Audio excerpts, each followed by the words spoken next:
आइए आज हम लोग देख लेते हैं साइंस। और साइंस के अंतर्गत देखते हैं पहले पदार्थ। पदार्थ क्या है इसके बारे में जानते हैं। तो शुरू करते हैं क्लास। कह रहा है पदार्थ वैसा वस्तु है जिसको हम लोग छू सकते हैं, देख सकते हैं और अनुभव कर सकते हैं, उसे क्या कहते हैं? पदार्थ कहते हैं। मतलब बउआ कह रहा है पदार्थ वैसा वस्तु है जिसे हम लोग देख सकते हैं और छू सकते हैं और देख के अनुभव भी कर सकते हैं, छू के अनुभव भी कर सकते हैं कि ठंडा है, गर्म है, रूखा है, प्लेन है, तो अनुभव कर सकते हैं। उसे क्या कहते हैं? पदार्थ कहते हैं। तो कह रहा है पदार्थ के जो है तीन अवस्था है, हम लोग को पढ़ना। ऐसे 5 अवस्था होता है, अभी हम लोग को 3 अवस्था पढ़ना है। तो पहला कह रहा है ठोस, और दूसरा कह रहा है द्रव्य, और तीसरा कह रहा है गैसीय अवस्था। तो ये सब के जो एग्जाम्पल है, ये सब के सटीक एग्जाम्पल बैठाने के लिए आइए हम लोग समझते हैं एक एक करके। इसमें एक पानी का एग्जाम्पल लेके तीनों को सटीक कर देते हैं कि पानी जो है जो ठोस में भी पाया जाता है, द्रव में भी पाया जाता है और गैसीय अवस्था में भी पाया जाता है। तो आपका मन में एक सवाल उठ रहा होगा, विचार उठ रहा होगा कि सर पानी तो द्रव्य अवस्था में पाया जाता है। जी, आपने देखा होगा जब हम लोग बर्फ देखते हैं तो वो ठोस रहता है और पानी ऐसे द्रव्य अवस्था में रहता है। और आपके और हमारे घर में जब मम्मी भोजन बनाते हैं तो देखते हैं कुकर की सीटी ऊपर की ओर उठती है गर्म होने के बाद, तो उसमें भाप बन के पानी ऊपर उठता है और प्रेशर बनाता है, तब सीटी ऊपर उठता है। अब यहां पर ही समझिए जिनके पास कुकर नहीं है, ठीक ना, तो मम्मी खाना बनाए, सब्जी उतार दिए, उसके बाद हम लोग देखते हैं बुआ कि मम्मी जब बर्तन से ढक देती है सब्जी को, तो थोड़ा देर बाद हम सब देखते हैं पलट करके, तो देखते हैं कि छोटा छोटा सा बूंद जिस प्लेट से ढका हुआ था उसमें छोटा छोटा सा पानी के बूंद जमा रहता है। तो हम कह सकते हैं कि यहाँ पर ही गैसीय अवस्था में था और वहां पर ही जाकर के वो ठंडा हो गया, तो वो पानी वहां पर ही हमें दिखाई पड़ गया। अब इसके परिभाषा को देख लेते हैं बोर्ड पर लिख के। तो आइए हम लोग पहले परिभाषा लिख लेते हैं, उसके बाद एक एक करके देखते हैं नियम को।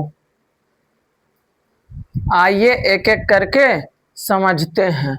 तो कह रहा है बुआ पहला में पदार्थ, तो कह रहा है पदार्थ के बारे में वह वस्तु जिसको हम लोग देख सकते हैं, छू सकते हैं और अनुभव कर सकते हैं, उसे क्या कहते हैं? पदार्थ कहते हैं। उसके बाद कह रहा है ठोस, तो इसके बारे में समझते हैं।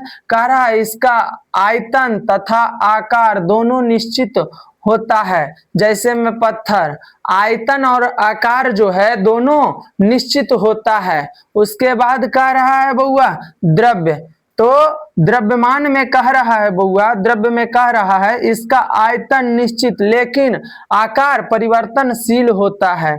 जैसे कि समझ लीजिए यहाँ पर ही कह रहा है एक लीटर पानी लिए, ठीक ना, और उसको किसी दूसरे बर्तन में डालें तो उस बर्तन का आकार ले लेगा। फिर तीसरे बर्तन में डालेंगे तो तीसरे बर्तन का आकार ले लेगा। मतलब कि अगर हमने मान लीजिए यहाँ पर ही अगर हमने जो है यहाँ पर ही हमने मान लीजिए 1 बोतल पानी लिए और यहाँ पर ही इसको इस बर्तन में डालते हैं, इस तरह से इस बर्तन में डालते हैं, तो ये पानी का जो आकार है इसमें आ जाएगा।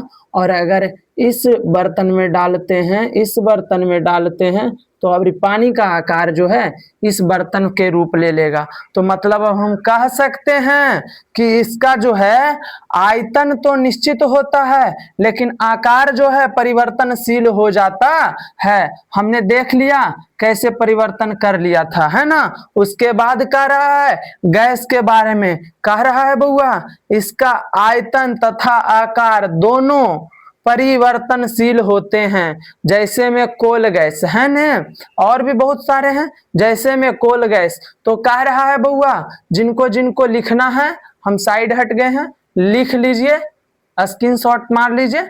अब आगे समझ लेते हैं इसमें पदार्थ के बारे में। देखिए याद करना कैसे है, कह रहा है बउआ पदार्थ वैसा वस्तु है जिसको हम लोग देख सकते हैं और छू सकते हैं और क्या अनुभव कर सकते हैं, मतलब गोल है, लंबा है, चौड़ा है, अनुभव कर सकते हैं, उसे हम क्या कह देंगे, पदार्थ कह देंगे। उसके बाद कह रहा है छोटू ठोस के बारे में, तो इसके बारे में ऐसे समझ लीजिएगा, इसका आयतन तथा आकार दोनों निश्चित होता है। जिसका जो आयतन है और आकार है, ठीक ना, दोनों निश्चित हो जाए, क्या हो जाए, दोनों निश्चित हो जाए, उसको क्या कह देंगे, ठोस कह देंगे। अब इसमें देखते हैं, कह रहा है द्रव्य में कि इसका आयतन जो है निश्चित है, लेकिन आकार परिवर्तनशील होता है। आयतन जो है बउआ जगह तो जो घेरेगा घेरवे करेगा, लेकिन अपना आकार जो है परिवर्तन कर लेता है ने। अगर मान लीजिए 1 लीटर के पतला डिब्बा ये है और 1 लीटर के बर्तन इसमें डाल दिए हैं पानी, तो यहाँ पर इस आकार के पानी के रूप ले लेगा, और यहाँ पर से इस वाले में डालेंगे तो इसके आकार का पानी ले लेगा रूप, है ना। तो यहाँ पर ही इसका जो है आयतन तो निश्चित है, लेकिन आकार जो है परिवर्तित हो जाता है। उसके बाद कह रहा है बुआ गैस के बारे में, तो इसके बारे में अब समझ लेते हैं। कह रहा है इसका आयतन तथा आकार दोनों परिवर्तनशील होते हैं, मतलब कि पते नहीं चलता है इतनी सुख में आ जाएगा कि इतना में आएगा, है ना। मतलब कि इसका ना ही आकार और ना ही आयतन, दोनों में से कोई निश्चित नहीं है, परिवर्तनशील हो जाते हैं, है ना। तो इस तरह से हमने पदार्थ को देख लिया, और जैसे ही आप लोग इसको समझिएगा उसके अगले क्लास को देख लीजिएगा। अगला क्लास आपको मिल जाएगा, नेक्स्ट क्लास आपको मिल जाएगा। आप लोग प्रतिदिन इसी शाम 8 बजे जुड़िए, और इस चैनल पे 0 लेवल से पढ़ाई कराई जा रही है, तो आप लोग अच्छा से जुड़िए और पढ़ाई कीजिए मन लगा के। फिर मिलते हैं अगले वीडियो में, धन्यवाद।